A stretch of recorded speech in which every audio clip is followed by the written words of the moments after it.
Pakistan has denied India's request for access to Kulbhushan Jadhav, saying that it can't allow for consular access to a spy.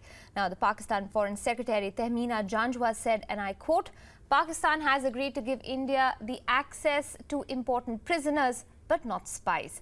India cannot be given access to Kulbhushan Jadhav as he is a spy," end quote. All this takes place after the Indian High Commissioner in Pakistan, Gautam Bambawale, met with Janjua earlier today and filed an appeal against the death sentence given to Jadhav. The appeal was submitted at the Pakistan Foreign Office as India doesn't have access to the military tribunal in the country. Meanwhile, Jadhav's mother has sought the Pakistani government's intervention for his release and expressed a desire to meet with him. According to the Ministry of External Affairs, India has given a petition by her to the Pakistani government and the appellate court regarding the situation.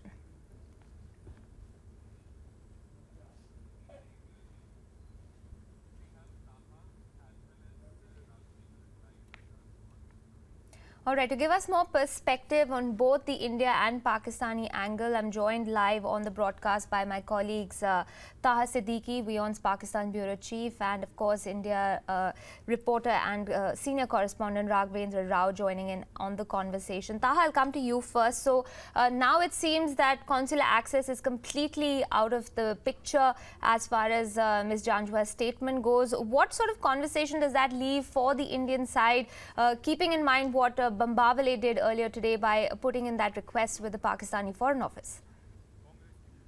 Well, it is yet to be seen whether or not this consular sort of access would be given. But I mean, basically the idea behind going to the Indian High Commissioner's idea behind going to meet the Foreign Secretary today was to also file an appeal with regards to the particular case in front of the appellate bench, and because they don't have access to the military, so they wanted to go through the Foreign Office. Now we know that the Defense Ministry has gone on record with the fact that Kulbhushan Jadhav has a legal option of going through this appellate bench, and then sort of review his decision could be reviewed. So in that sense, the military has to yet respond to that, whether or not they will accommodate this request. But as far as what we heard from Tehmina Janjua from inside is the fact that she said that it will not be, that consular access will not be because he's a spy, and spies are treated differently, and Pakistan and India do not have any agreement in how to treat spies. All right. Raghavendra, is this taking India around in circles then if Pakistan claims that Jadhav is a spy and therefore consular access can't be granted to him? How does India deal with this situation? There's already the sort of sticky wicket they're on when it comes to dealing with the civilian leadership in Pakistan and the military leadership. How does India progress looking at the way things stand right now?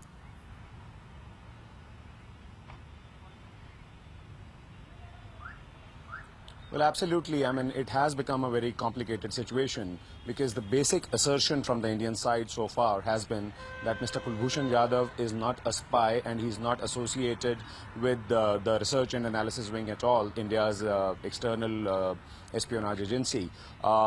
India has maintained that he's a retired naval officer. He was doing business in Iran, from where he was picked up by the Pakistani authorities. Now, Pakistan's case is solely relying on the fact that they have, extracted a confession out of him. A video exists to that effect, but that could have been taken under duress as well. But the entire court proceedings, the army court, the field court general marshal, which happened, it rests on the assumption that Mr. Jadhav has been treated as a spy. And now, in denying consular access to India, it is the same card which Pakistan is playing to deny that thing. It has taken them so long to clarify this bit because they've denied consular access to Mr. Jadhav 14 to 15 times in the past 13 odd months. And after such a long duration, it has now come to that situation where now they are clarifying that consular access cannot be granted because he's a spy and he's not, a normal criminal or a criminal with other charges. So this bit coming from the Pakistani side clearly is being seen as an attempt by the Indian establishment as to delay matters further.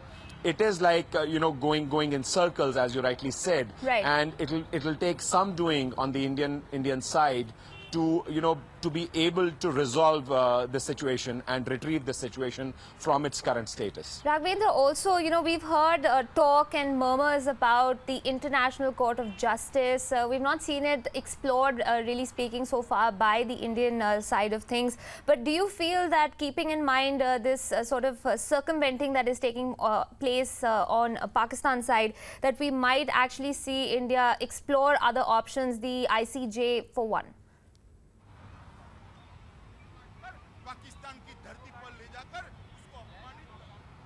Well, that's one of the other few options which are being talked about, but I would reckon that is not something India would want at this moment, because in the past also there have been very many cases where this particular argument has been put forth that India should take certain cases to the International Court of Justice.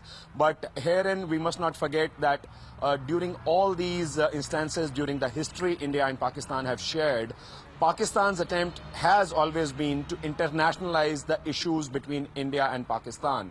And once you approach a tribunal, an international tribunal at that, it also opens the floodgates for many other issues to be taken to that tribunal. So I would reckon India would not be very keen to take this matter to an International Court of Justice or any other international tribunal, or would want any kind of mediation from any country, be it the US or any other country who might be interested, because India's stance so far, and rightly so, has been that matters like these are bilateral issues. They need to be resolved between the two countries, and that is the tried and tested line which India has maintained over the decades. I would reckon they would not want to deviate from that. All right. So precedence has, of course, dictated that maybe India doesn't take that route. But where does that leave Kulbhushan Jadhav's case? I'm going to have to leave it there for now, gentlemen. Thanks very much for joining us, both Taha and Raghavendra, with those details.